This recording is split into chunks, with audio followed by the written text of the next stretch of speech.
let's start with wisdom because we're going to look at that more next week. This one, Diogenes, Laertes, and Arius, Didymus give us a whole bunch of different interesting sub-virtues. So there's soundness of judgment, Euboulia, which is also mentioned by Diogenes, Laertes. And it literally means like being able to deliberate well. Boule is deliberation in this case. Eu is the Greek word for good. Eulogistia, which literally means like reasoning well, thinking about things well. Circumspection is how it's translated. Ankhinoian, so Anki means like rigorous or restricted, and then noion is coming from the Greek word for mind. So applying your mind, in the right way. Shrewdness is how it's often translated. This also gets mentioned by Diogenes. Nounekheia, literally meaning having a brain, having a mind. Sensibleness. Eustokhian, soundness of aim. Now, that word stoicheia there, when we see the word stochastic in English in the present, that comes from that Greek term, which means having a kind of ability or skill to do something. So Eustokhian is like being able to aim at a goal and figure out, how do I actually get there reliably? Eumēkhanian, so meke is we get mechanic from that. Ingenuity, figuring out how to address problems that arise, innovativeness, we might say. And then Diogenes Laertes is going to add Sunesis, which is a term that not only the Stoics use, but Aristotle uses. We translate it as understanding. It means like being able to put things together and see the bigger picture for things. So you notice that wisdom, just with these two guys, and we haven't even mentioned like Seneca or Musonius or Epictetus or any of that. They've already got this one virtue of wisdom broken down into a whole bunch of different categories. All of these are sub-virtues. And next week, we're going to look at what do these mean and how would we actually apply them? So we don't need to spend a ton of time on them here. But I will say this, wisdom, if there's one virtue that's like the most important one for the Stoics, it's wisdom or prudence, because that's the one that kind of informs the rest of them.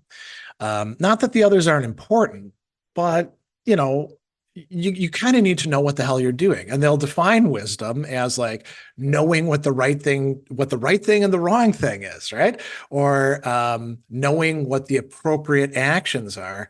And so, a person who has that will figure those things out. Now, somebody who's at the other end, what's the opposite of wisdom? Foolishness.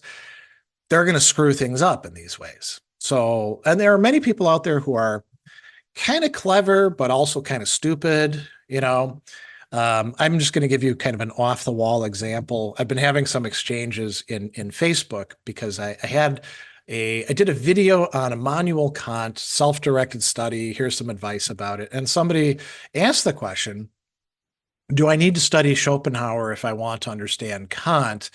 Schopenhauer is somebody who's later than Kant, because somebody told me that that's really important. Schopenhauer is like the person who could explain Kant the best. And I was like, well, that's kind of counterintuitive that you would be reading somebody who's writing after the original author is dead in order to understand the original author. How do you think people understood Kant in his own time when Schopenhauer was just a little boy? If that was the case, that doesn't make sense. And then there were two people who wrote in. One tried to make a big, long argument about why it could make sense theoretically for one author who comes later to be the one you need to read in order to understand the earlier author. And I was like, this is a clever, you're all familiar with the origin of the term sophomore, a clever fool. I was like, this is a clever fool. Very sophisticated argument, really didn't think through the bases of it. And then somebody else recently weighed in and said, I think that this comes from the fact that, and now notice the fact that In Anglo-American philosophy in the 20th century, a lot of people thought that Schopenhauer was the best expositor of Kant. And, you need to read Schopenhauer to understand Kant. And I was like, well, who the hell ever thought that? You know? I mean, I'm struggling to think about some famous Anglo-American early 20th century philosopher who wasn't like a Schopenhauer, fan who said that. Bertrand Russell hated Schopenhauer. Friedrich Cobblestone, who we usually go to as like a reliable source, he doesn't say anything remotely like that. So I was like, well, I don't think that's the case. And if it was the case, then I guess those Anglo-American philosophers are pretty stupid, weren't they? You know? So you can have cleverness, you can have some things going on and still like come up with something where somebody's like, this is a terrible idea. Now, to put it into more practical terms, think about get rich quick schemes that people have. That would fall under wisdom, right? It would be really smart for me to invest in this because I can't go wrong with it, And then, of course, just like every time before, they lose all their money. And, I'll just mention one philosopher whose life was greatly impacted by this. Somebody who I'm a big fan of, Mary Wollstonecraft. The reason her family had to keep moving like every year for her childhood was because her dad was a guy who invested in get rich quick schemes and lost their fortune every time that they had any of it. So, wisdom is really quite important for figuring out how we ought to do things. Then we got justice, and there's a breakdown for justice as well. So it includes Eusebia, which is piety, having the right attitude towards the divine. Stoics did believe there were gods, and they didn't have very anthropomorphic ideas of them. Again, you could read Cicero's On the Nature of the Gods, but they did think that piety was important. And then the second one that Arius lists, Khrestotēs, kindness is how we translate that, being good to other people. Seneca will talk about, and Cicero will talk about beneficientia, being good to other people by doing good to them. Eukoinōnonia, good fellowship is how we translate that. Good. Koinonia is the word for sharing that we use for political communities and the community of the household and the community of being in a company together or being in an academic institution. What we have going on right here is a koinonia. So, being hospitable to people. And then we get to the things that we typically think about more like justice. Eusunolexia is translated as fair dealing, so not screwing people over, not taking more than your fair share. Diogenes Laertes is going to add equality, isotes, dividing things equally. And then fair-mindedness, eukoinōnonia. Gnome is like your principles or ideas about things. And so, treating similar cases similarly, dissimilar cases. And we could apply this to like hiring and firing people, or the prices that you're going to charge people or pay for things, or, I'll use an example that I use in my business ethics classes. Let's say that we were all in one place. And let's say I take part of the tuition, I'm like, pizza party, right? Now, do all of you like exactly the same kind of pizza? Odds are pretty low. I mean, I see Mark and Shirley Ann both shaking their heads. They probably don't even like the same kind of pizza exactly. And how could we order things from the local pizza shop to make it fair? We could start out with things like, okay, is anybody a vegan? Well, you're screwed if you're a vegan because there's probably cheese and stuff like that. Is anybody a vegetarian? Do we need to get a vegetable pizza, right? Is anybody a meat lover at the other extreme? Maybe we need one of those. How do people feel about pineapple on pizza? If there's somebody who's a big fan, are we going to and somebody's a complete hater, are we going to screw things up by getting a Hawaiian pizza?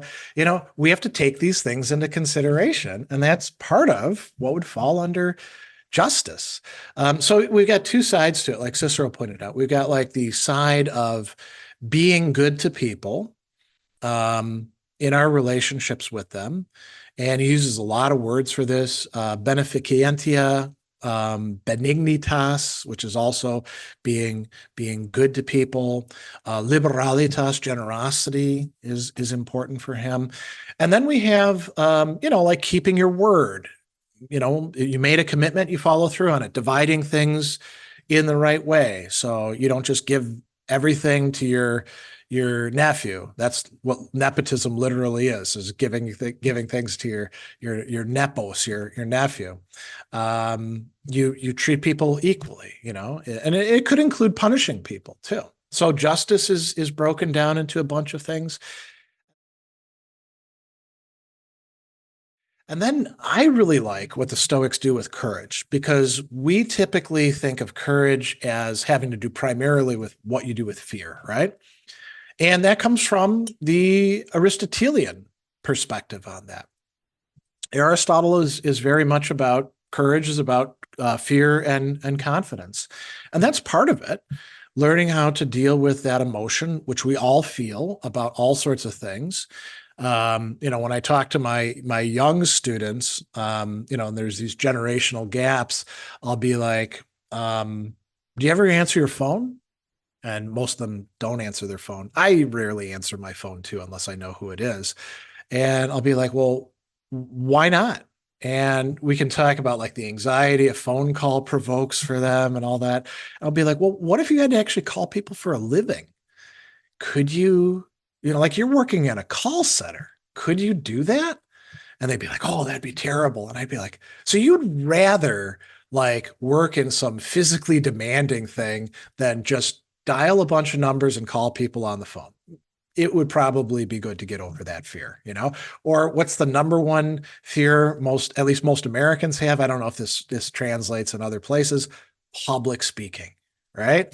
Well, there's like clubs that you can go to help you out with that. I'm blanking on the name of it, but Toastmasters, they're like all over the place, right? And what do? They help people develop courage when it comes to that. But what else is in courage?